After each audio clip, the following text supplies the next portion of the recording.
I got back from a 5-week pipeline job in North Dakota, expecting to find my wife on the back porch shelling peas. That was the picture I'd carried the whole flight home. Early June light, still gold at 7. Corrine in her sun hat, humming something off-key. Me setting my bag down loud enough to make her jump, then laugh. That's not what I walked into. The driveway was empty except for her car. The porch swing sat still. Her tomato cages had toppled over, and nobody had bothered to stand them back up. Corrine would rather lose a finger than let her garden go like that. The house had a smell to it. Not bad exactly, just stale, like nobody had cracked a window in a month. I found her in the sunroom, sitting on the edge of the wicker chair with her hands folded in her lap, crying without making a sound. I'm 66. In 38 years of marriage, I'd seen my wife cry maybe 4 times, and never like that. Hollow, silent, her hands cold in a warm house.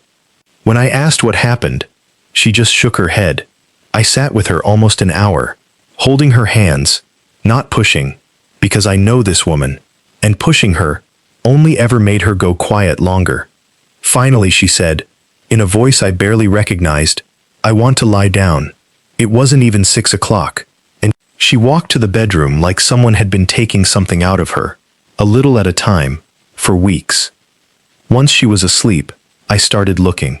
There was a bathroom scale sitting by the pantry door, the wrong room entirely, with a spiral notepad underneath it, filled with Corine's handwriting, shakier than I remembered. A weight logged every few days for almost a month. First entry, 148.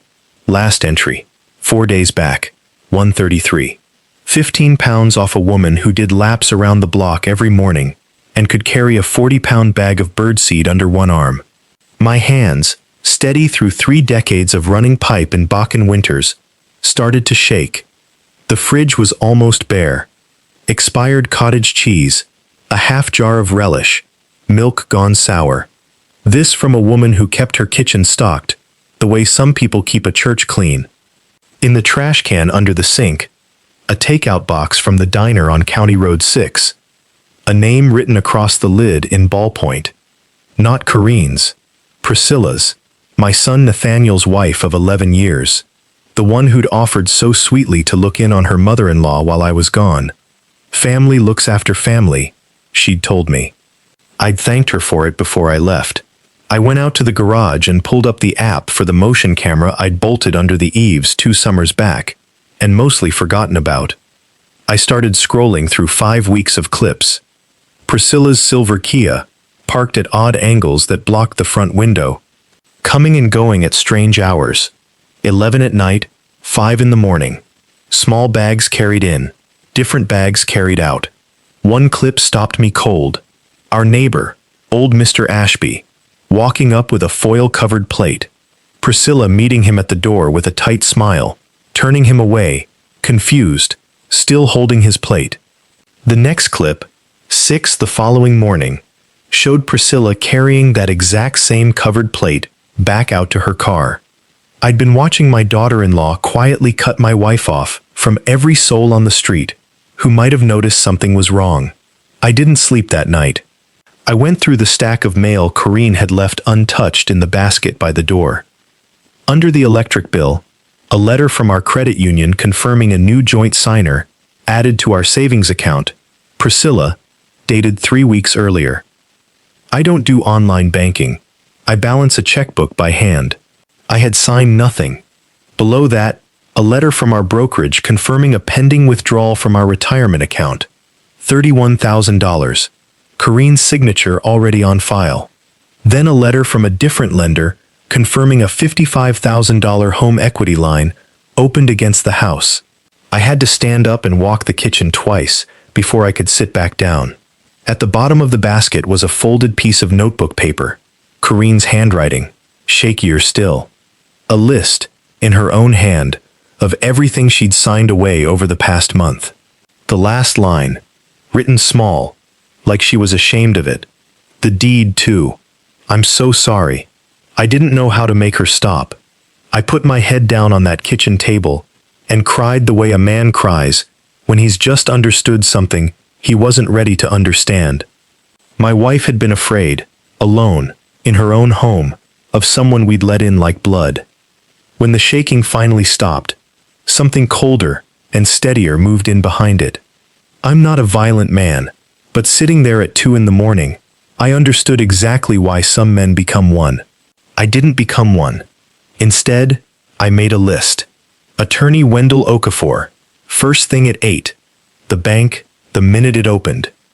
Detective Grissom, in the county's financial crimes unit against the elderly. I still had her card from a talk she'd given at Kareen's quilting circle. And, hardest of all, figuring out exactly what my son knew. At 5, I made her breakfast. Eggs, toast, the grapefruit with sugar the way she likes it, and brought it in on a tray. She looked at it, and finally broke into real sobs, weeks of held breath coming loose all at once. She told me why she'd stayed quiet. Priscilla had convinced her my heart wasn't what it used to be, that the stress of knowing would put me in the ground, that then it'd just be the two of them, forever, taking care of each other. She'd shown Kareen photos on her phone, claimed I'd started something with a woman on the crew, and wasn't coming home. She'd come at night with papers, told her it was to shield the house from debts I'd supposedly run up out in North Dakota.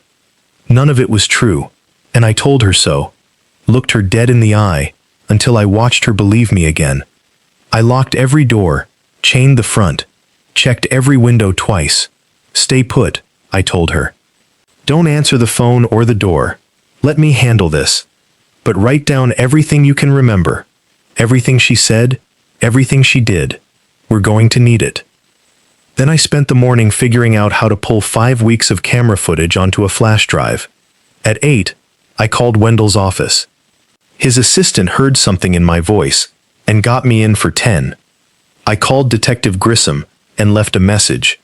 Then I drove to the bank.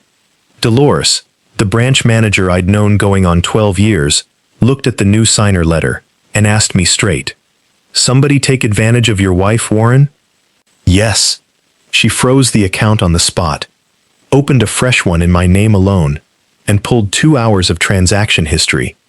Cash withdrawals I never made, checks made out to cash, transfers into an account that traced back to Priscilla personally, including one $8,700 withdrawal in a single day, just under the number that would have triggered a federal report, that told me this wasn't her first rodeo.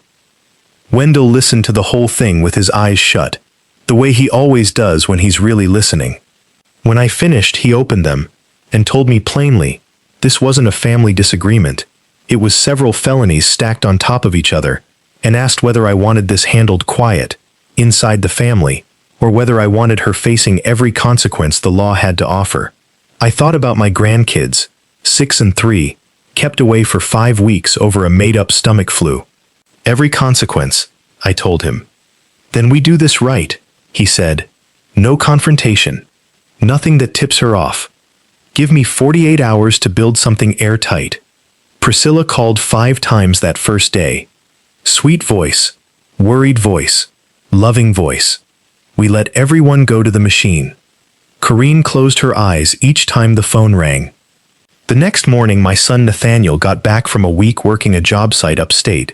Phone finally back in range, and called from the truck already furious. A dozen voicemails from Priscilla, claiming his mother was having some kind of breakdown, and that I'd come home yelling at everybody. I told him to come to the house, alone, and not to tell her. He came, because he's a man who shows up when his father uses a certain tone of voice. I walked him through all of it, the footage, the bank letters, the deed, the withdrawal notices. He went quiet, then physically sick. He'd been told his mother was just depressed and embarrassed about it, told to give her space. He hadn't known a dime of it. He thought the $12,000 that had shown up in their own savings a few weeks back was a bonus from Priscilla's job at the title company. It wasn't. I watched my son's face age 5 years across a single kitchen conversation, and I knew. The way I've known that face since the day it was born, he hadn't been in on any of it. I told him what I needed from him. Nothing. One more day, act normal, don't say a word to her. He agreed, then asked what to tell the kids. Tell them Grandma's been sick and she's getting better, I said. And next week they'll come over and help her put the garden back together. He hugged me like he was 7 years old again. Everything moved fast once it started. Wendell filed. Grissom got her warrant.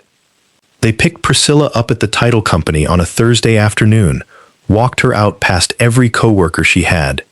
Nathaniel filed for divorce that same day and had emergency custody by that night, on the weight of the criminal case alone. The deed was voided inside a week. The retirement withdrawal was clawed back within 3. Dolores fought the bank's fraud department personally until every dollar that had left our accounts came back. The criminal case ran 14 months. Priscilla's lawyer argued it was all consensual, that Corrine had signed everything of her own free will, that this was a family financial matter, no coercion anywhere in it. Wendell played the footage of Mr. Ashby turned away at the door, still holding his covered plate. Then he played an audio recording Corrine had made in secret during week 3. Once fear had taught her how to use the voice memo app on her own phone.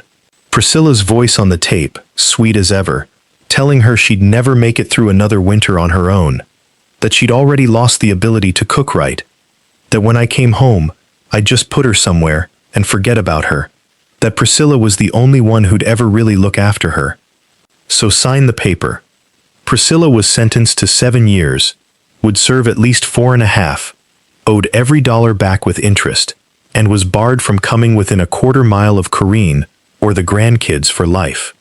Corrine didn't bounce back overnight. Nightmares for months. She wouldn't stay in the house alone at first. She saw a counselor at the county senior center who specialized in exactly this. Every week, most of that year. Little by little, the weight came back. The next spring, she started the garden again. She's still the toughest person I've ever known, but she's different now. Quicker to double-check a lock.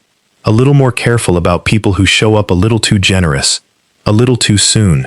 Nathaniel and the kids stayed with us for a few months while the divorce went through.